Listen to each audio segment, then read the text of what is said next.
You know my rules, no smiling. Okay, Bismillah, Alhamdulillah, Salatu Wassalamu ala Rasulillah, wa ala alihi wa sahbihi ajma'in. In the name of Allah, all praise and glory belongs to Allah. May His finest peace and blessings be upon His Messenger Muhammad, His family, His companions, and all those who tread His path. Just a quick survey.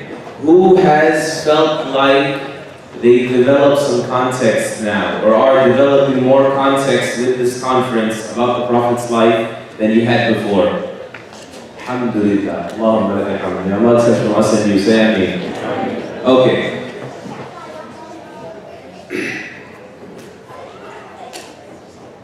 This subject regarding the Prophet ﷺ's capacity as a statesman or as a military general on some occasions, right? This is a very politicized subject, but we still don't want to shy away from it. Because there is nothing, when understood correctly, about our Prophet ﷺ's life except that it is perfectly rational and perfectly consistent with his mission as a mercy to the world, as being on an exalted standard of character that never was nor ever will be matched. He was a pristine personality, the likes of which the world has never seen nor will ever see again. And so it's important, even if I'm going to reiterate or come at it from a different angle, some of what Sheikh Ahzab mentioned, to make sure all of these concepts are settled with everybody. Because as ridiculous as some of the allegations may be against our Prophet ﷺ, when you repeat something enough times, it just sticks, right? It just happens to settle. Like you spend enough money on billboards that America runs on Dunkin', you actually start thinking their coffee is good, and it's not. Right? That's the power of marketing. I'm sorry if there's any Dunkin' fans. I'm not fond of Panera either. Sorry. But let's get back into it. So the first lecture regarding the battles of the Prophet ﷺ, we tried to dedicate 2 lectures to it in this conference. The first of them was that of Sheikh Ala. It was entitled, Permission is Granted to Defend Yourselves. Okay? Because Allah Azza wa Jal, after commanding the Prophet ﷺ to stick to patience, to play essentially a pacifist role, for the first 13 years of his prophethood in Mecca, and the very first 2 years of his prophethood in Medina, then he finally told him, أُذِنَ لِلَّذِينَ يُقَاتَلُونَ بِأَنَّهُمْ ظُلِمُوا. Permission has been granted to those that are being fought, meaning to defend themselves, because they were wrong. They have every right to defend themselves.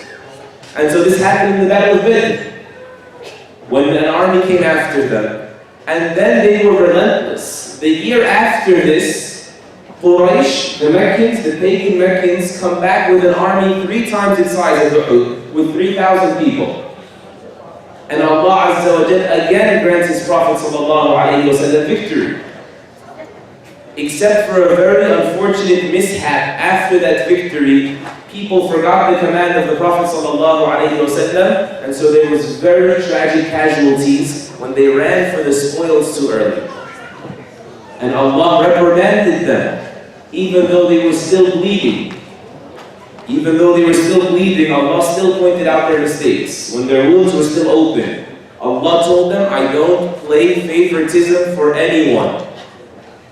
I am the God of might, I am the God of justice. You follow the rules, the achievement, success, the victory, the triumph will continue being my promise to you. But that's it. You don't follow the rules. I told you you have the right to defend yourself because you're wrong, because you were oppressed. I gave you that right to fight for my cause, those who fight you. That's it. You're not in it for worldly gains. And this is important. My lecture was supposed to start at this point here now. It was called Permission is Granted, not to defend yourselves, but to prevent aggression. And that's like the concept of the best defense is a good offense. You can be the best boxer in the world, but if you want to stay in the corner taking punches, something's going to get in. No one in their right mind has a country except that they have an army. Right? Who are the pacifists on the planet today? There's nothing shameful about this. Nobody does that. Right? Everyone has an army. And all the superpowers of the world, whether we're talking about America today with North Korea, telling them, I'm not going to wait till you get strong enough to knock me out. I'm warning you. Stop playing with those military games, those toys. I'll knock you out first. And they're threatening to strike preemptively. Or here's a better one. In 2003, in the invasion of Iraq, this very country said, I'm not going to wait till you use your weapons of mass destruction, which didn't exist, and we all know they didn't exist. But under that clause, they had an operation launched, didn't they? For their own, the survival, the preservation of their civilization, they called it. They called it Operation Terrorism, right? That's not what they called it. Operation Shock and Awe, which means strike fear in the hearts of those who may think about getting brave with you. That's called terrorism, by the way. So the subject is very politicized, but the very fact that the Prophet ﷺ, after the third battle, which we will discuss in a minute, chose to move preemptively, and he's not going to wait time and time again. This is the third time now that they're coming after him as a head of state. It is not contrary to his mercy that he wanted to put a stop to it out of mercy for the rest of the planet. Does that make sense? Okay, now let's get to this third battle before he went offensive. And offensive does not mean perpetual warfare, by the way. We will try to find time to talk about it. This third battle is called the Battle of Ahzab, the Battle of the Confederates, or the Battle of the Armies, the battle of the Allies. Because essentially this is when the whole world teamed up against your Prophet ﷺ. And there's so much relevance for our age. Even if we're not talking militarily, where's the strong Muslim country that's doing any of this right now? That's not what's being said here. But just pay attention to all the parallels, the renewed relevance between our Prophet ﷺ's life and even your own individual life. Imagine you're a companion. The whole world has confederated. The whole world has teamed up against you. So in Badr, it's a 3-1. The next year in Uhud, that battle we didn't get to talk about, it was 4-1 odds. It was 3,700. Then, now, Quraysh goes back, goes outside of Mecca, allies with everybody, and brings an army to lay siege on your homes, on Medina, with 10,000 strong, between Mecca and Ghatafan, Banu Sulaym, these different tribes. Everybody is closing in on you because they're saying he's getting stronger. It's now or never, annihilate them. And so the Muslims were so cornered, they had no choice but to lock themselves in Medina. They went to the northern border, which was the most vulnerable, and they dug a trench that was about 10 meters wide. And they had a sit-in to protect the trench from weak points. There's 10,000 people in front of you, soldiers, ready to take you out, and they have like a little battalion of 200 people going from end to end, led by Usayd ibn Hudayr, trying to make sure nobody gets in from a weak point.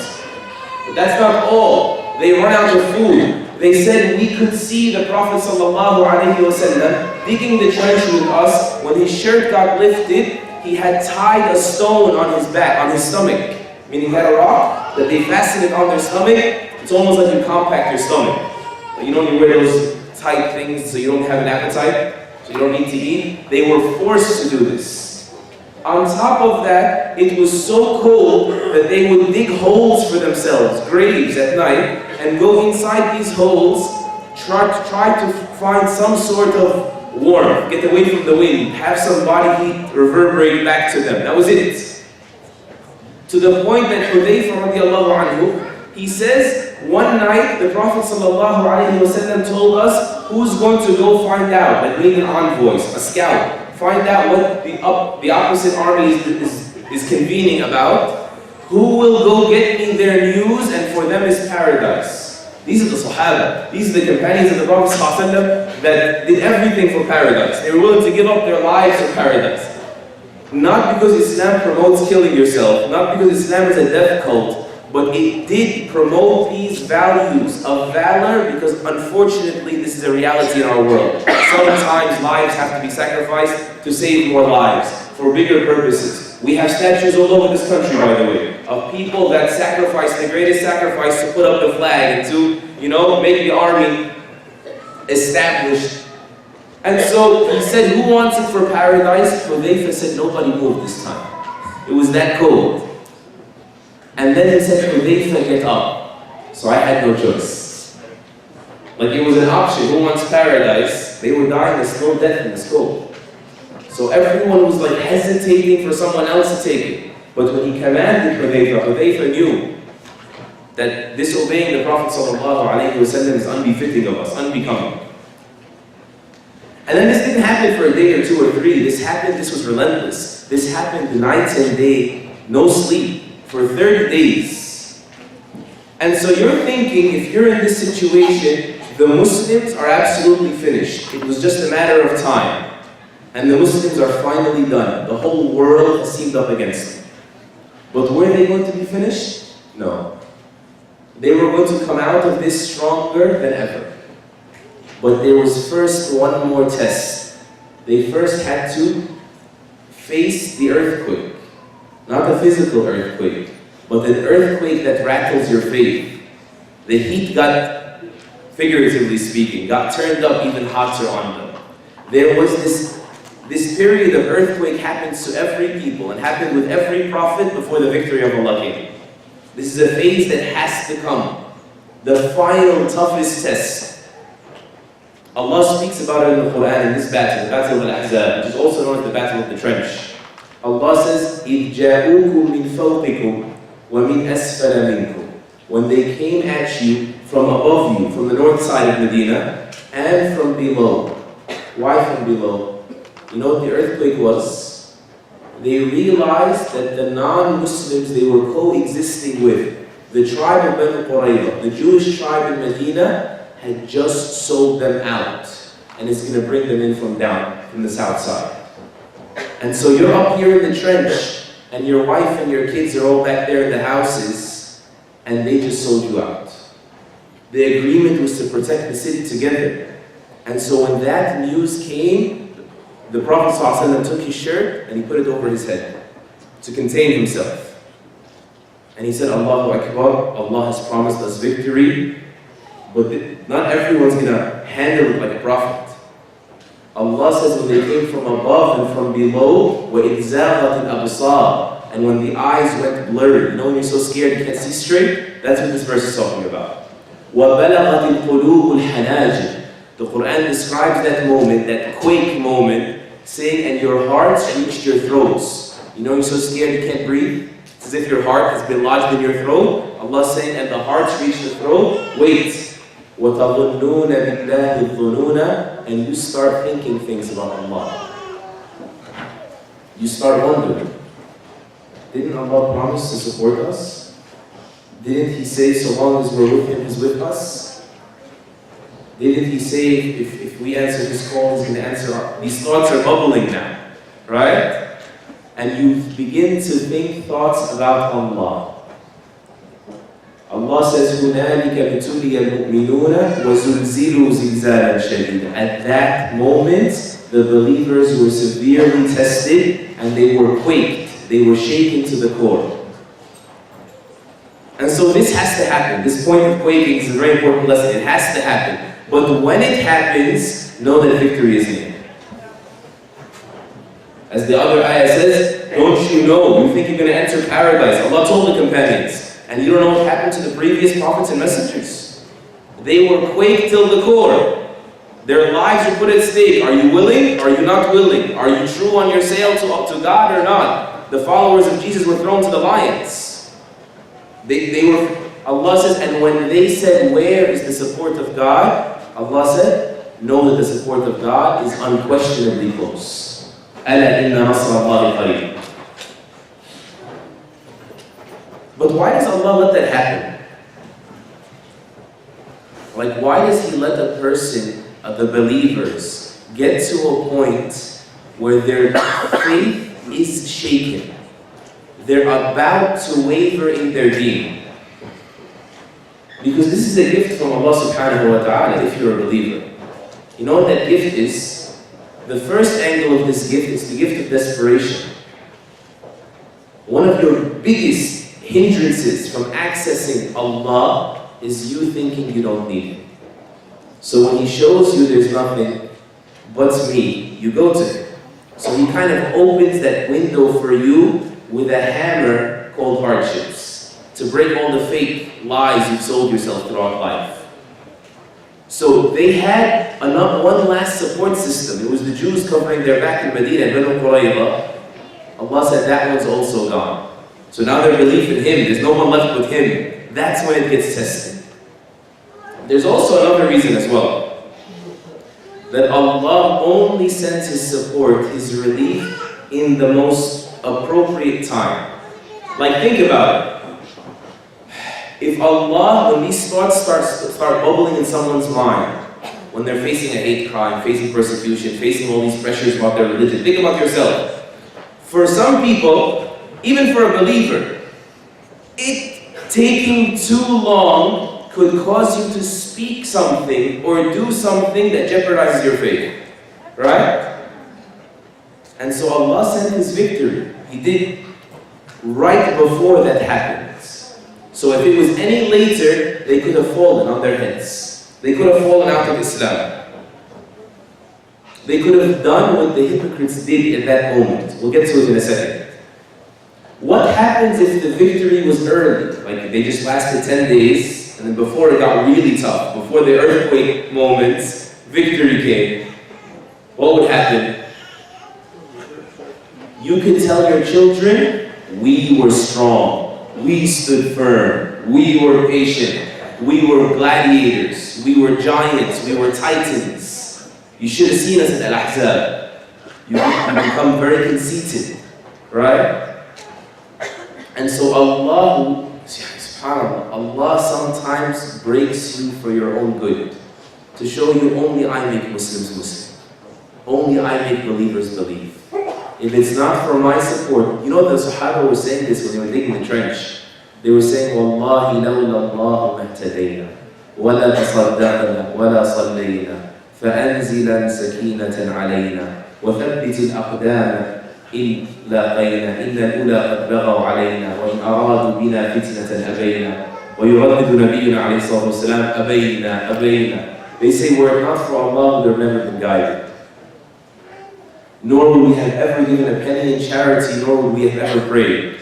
Oh Allah, we admit that, so send your tranquility, your reassurance upon us, and keep our feet firm when we confront this other group, this group that keeps coming after us. It's the third time they come after us, in our homes, if you will. They keep coming after us, they keep transgressing against us, and if they wish for a clash, we will resist them. We will resist them, we will resist them. Meaning by your help, O Allah. And so Allah showed them this brokenness so that you can look back at that moment now that you were about to slip. And you say, oh Allah, forgive me. Oh Allah, I thought this and this about you. Oh Allah, I questioned you. Oh Allah, I entertained the passing thought about you breaking your promise. See, Allah wants that from you so that you don't get conceited and fall off the other end. You can lose hope in Allah if it's too late. And you can ignore Allah if it's too early and assume yourself to be over all things capable. And so He protected them in that moment. He waited for the quake to come. He wanted it. He does that. Pay attention when that stuff happens in your life. This is a very important personal lesson aside from the whole nation, state, military, civilizational survival discussion. You know, one of my shuyukh, he says, I remember people in his country in Jordan were taken into prisons wholesale every once in a while. He says, I remember people that were unbelievably patient for so long, going through everything, like torture, letdowns, everything, solitary confinement. He said, and they're patient throughout the whole way, 5 years, 10 years, until they finally get a promise that they're going to be released. They're finally going to be acquitted. And then when they're like about to they let their guard down. They say, as soon as they're telling themselves, I made it, I did it, they find out these acquittal news is this information was a lie. You're going right back into the prison cell. It's not really going to happen. False report, false rumor. He says, and then at that point, they break. He thought he held his breath for long enough. He thought he did all he needed to do. And so at that moment, that last disappointment was the final straw that broke the camel's back, and they broke down. They were on the verge of losing faith. He says, at that moment, Allah releases them. He sends them some relief, one way or another, to show them it's not you. It's me so long as you seek me. But if you don't seek me, the same exact incident, when everything closed in on them, there were people who were saying in that trench, people who acted like they were Muslim. Because the Muslims have won 2 battles already, so they're gaining steam. It's like, oh man, these guys, let me hang out with them. So long as they're winning, I'm with them. And if they're not winning, I'm out of here. I'm a front runner, as they call them. The munafiqeen, the hypocrites, this is all, go back to this in the 33rd surah of the Quran. This is also the Ahzab. Allah says, وَإِذْ يَقُولُ الْمُنَافِقُونَ وَالَّذِينَ فِي قُلُوبِهِمْ مَرَضٌ مَا وَعَدَنَا اللَّهُ وَرَسُولُهُ إِلَّا غُرُورًا. Those that had diseases, perversions in their hearts, and the hypocrites, they said, Allah and His Messenger promised us nothing but lies. They're telling us fairy tales. And so they said, Muhammad is saying, alayhi salatu wasalam, that we are going to have the territories, the lands of Rome and Persia, the 2 superpowers of the planet, are going to be affected by Muslim influence, and we can't even get up. They said a very vulgar word, but basically it means to use the bathroom. They said, one of us can't even get up to do number 2 right now. That's actually what he said. And so Allah recorded this in the Quran. And not just that, they start getting up out of the trenches and walking out. They're just leaving. I'm not down with him. I got nothing to do with this. Allah Azza wa Jalla says in that same exact tough hour, وَلَمَّا رَأَى الْمُؤْمِنُونَ الْأَحْزَابَ قَالُوا هَذَا مَا وَعَدَنَا اللَّهُ وَرَسُولُهُ. And when the believers saw the world teamed up against them, they said, you see, the passing thought is fine, but they didn't act on it or speak about it. What did they speak up? They contained themselves, they sought Allah's help, and they said, this is what Allah and His Messenger promised. وَصَدَقَ اللَّهُ وَرَسُولُهُ. And Allah and His Messenger were truthful. They said the whole world's going to team up against us. And they were truthful about this, which means that everything else they said about Allah's support coming must be true as well. But the same incident pulls out of each person their true colors. وَمَا زَادَهُمْ إِلَّا إِيمَانًا وَتَسْلِيمًا. And that push, that persecution, that suffocating moment, Allah says only increased them in faith and only increased them in submission. They just got more and more comfortable with Allah at that point. And so when that happens, then the victory came. وَمَا يَعْلَمُ جُنُودَ رَبِّكَ إِلَّا هُ. And no one knows the troops of your Lord but Him. I'll mention 3 troops that you would never expect happening in Al-Ahzab. How much time do we have? Keep going. What time is it? What time is it? Okay, it's 15 minutes, okay. Should we stop here? Just like leave it cliffhanger for next year's conference? Because it'll help me fundraise for next year's conference. Okay, we'll finish this one. So what are these 3 soldiers? You'll never believe it. The first one is a man by the name of Nu'aym ibn Mas'ud. Radiallahu anhu. Nu'aym Mas'ud is one of the leaders, the prominent figures from the opposing army. You're like, what? Like the opposing army is just sitting there. They're seeing the Muslims fall apart. They're saying any minute they're going to collapse. Like this is the last person in the world who's going to be having a change of heart. Like I'm this close and no reason. He kind of sneaks in, seeks permission, walks in on the Prophet Muhammad sallallahu alaihi wasallam, and he says to him, listen, subhanAllah, Allah changes the heart. Because there are people that were considering it. He says, I'm Muslim, nobody knows. Came out of the closet, the good kind coming out of the closet. So the Prophet ﷺ, think about this though. He is the most compassionate, more loving than any mom could be, but he's not naive, ﷺ. You got someone coming to opposite army saying, I'm with you now. I'm with you. You're like, So he says to him, إِنَّمَا أَنْتَ رَجُلٌ وَاحِدٌ. You're just one man. فَخَذِّلْ عَنَّا مَا اسْتَطَعْتَ فَإِنَّمَا الْحَرْبَ خُدْعَةٌ. He says, so try to get as many of them off of us, off of our backs as you can, because war is about trickery. A Muslim never cheats, a Muslim's not deceitful. But you are allowed, when you both know you're at war with each other, to use the element of surprise. You think it's like haram in Islam to use a sneak punch when you're boxing? Like, well, he didn't see that one coming, that wasn't fair. And so he said to him, إِنَّمَا الْحَرْبَ خُدْعَةٌ. War is like that, it's strategy. And so what does Nu'aym ibn Mas'ud do? He does something that no one would have thought of, not even the Muslims. He goes down to Banu Qurayza, the Jews. He says, so listen, the Meccans, Quraysh, the Arabs, the pagan Arabs, they're saying they're not as invested in this fight as you. And they're saying, we're just going to sit out here laying siege.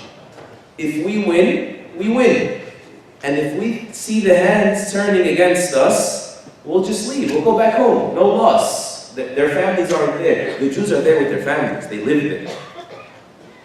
And so they trusted him. And so they said to him, so what should we do? He said, they can leave without casualties, so make sure they give you a few of their men, so that they can't run. And then he goes to Quraysh, he goes to the Arabs, and he says to them, look, I know the Jews made an agreement with us, but the Jews just broke their agreement with Muhammad. What makes you think they're going to keep their agreement with us? And I have news they're going to break their agreement with us. And they want to make peace with Muhammad, ﷺ, and the terms of the agreement that they're going to hand to him the leaders of Quraysh, so that he'll forgive them for their treachery. They're saying, so what should we do? He says, if they ask you for men, don't give it to them. You see what he did there? Double agent. And so, subhanAllah, Quraysh sits there back and forth. No, would they do that? Would they really? No, they wouldn't. They finally send a message inside Medina to the Jews, South Medina, to Banu Qurayza, and they say to them, we're marching now, we're fighting now. And it was Allah's plan that they sent forth this instruction on a Saturday. On the Sabbath, when they don't do that stuff. And so they said, no, it's Saturday, we're not fighting. And even if it wasn't Saturday, we're not fighting until we know you're as invested as us. Give us some of your leaders as ransom. So Quraysh hears that. They're saying, oh my God, they really are going to sell us out. They're going to take our leaders and give them to Muhammad so that they'll forgive them for their treachery. And so now they're really having cold feet. That was the first soldier. The second one was the wind. Allah says, فَأَرْسَلْنَا عَلَيْهِمْ رِيحًا وَجُنُودًا لَمْ تَرَوْهَا. So we sent upon them winds, blasting winds, and so troops you couldn't see. And so winds kept picking up, picking up, picking up. The weather wasn't good for battle, was an understatement. Every single tent of the Meccans outside, of Ghatafan, the Arabs and Quraysh, all of them was getting overturned. Every pot of food, every fire was put out. So they're saying, this is not a sustainability project, this is not going to work.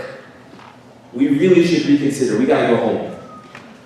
And then the third thing is, and we know this from other reports, that after this took place, and the Muslims are finally relaxing, the Prophet ﷺ tells the people, wait, we have to go check these people that just betrayed us once and for all. We can't sit here taking punches forever. And Jibreel, the Archangel Gabriel, has told me, O Muhammad, you've taken off your helmet, but I have not taken off my helmet. Meaning the angels were there as well. That was the third. And so the victory came after the quake, after the shake. Allah kept them firm and set up the means from where you'd never expect.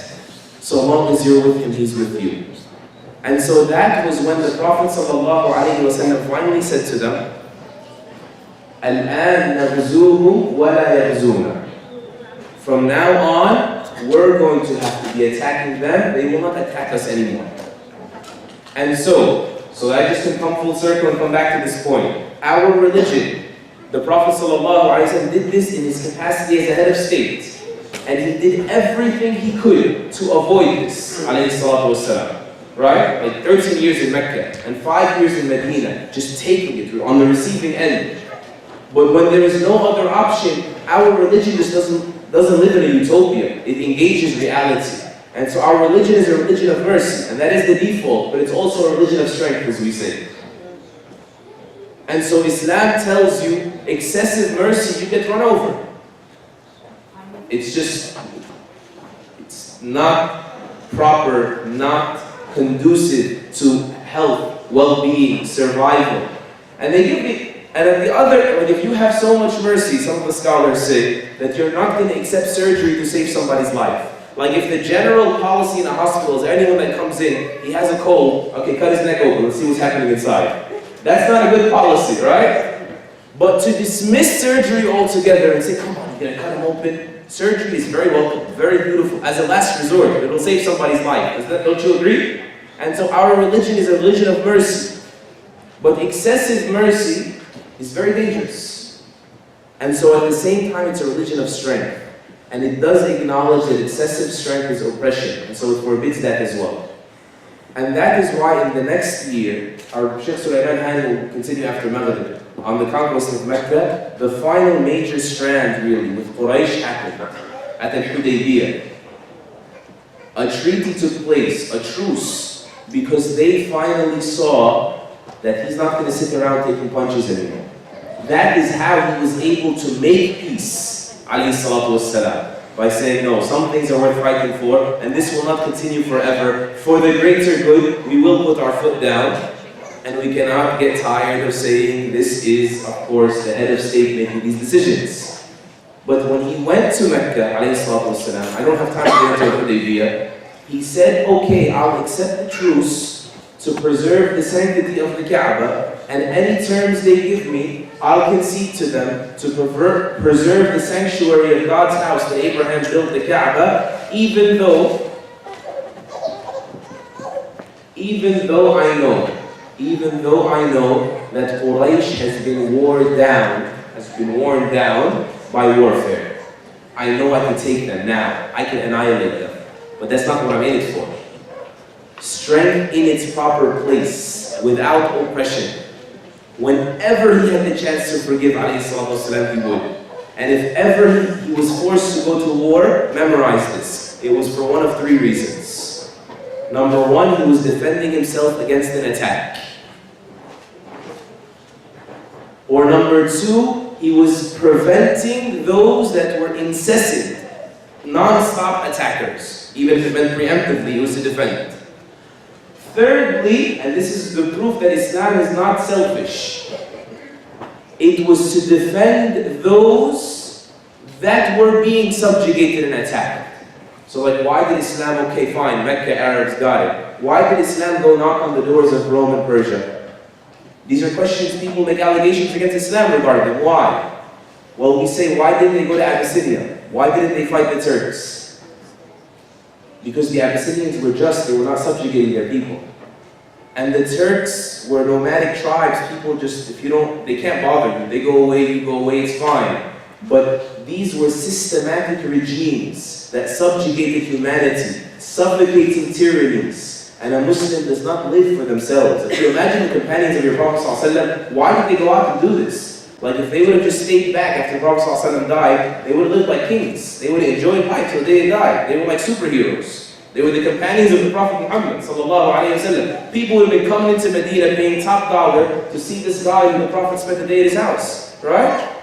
But they put their lives on the line. And many of them lost their lives to save civilizations. Sometimes that were charging 70% tax and 90% of the population are slaves. And there was gender injustice and social injustice and bigotries you couldn't imagine. So those are the three reasons. To defend yourselves against an attack, and to preempt an obvious, clear attack that was going to happen. And number three, to defend, not self-defend, but defend those that are defenseless. As Allah the Most High, He said, وَمَا لَكُمْ لَا تُقَاتِلُونَ فِي سَبِيلِ اللَّهِ وَالْمُسْتَضْعَفِينَ. Why is it that you're only worried about yourselves? Why is it that you're not fighting in the cause of God and those that are being oppressed, praying out to God to save them? So this is just the overview of why the Prophet ﷺ took part in military campaigns. We're going to be there in 5 minutes. and why this is perfectly consistent with his mercy mission, alayhi salatu wasalam. Is that clear, everybody? I apologize if it was longer than it had to be.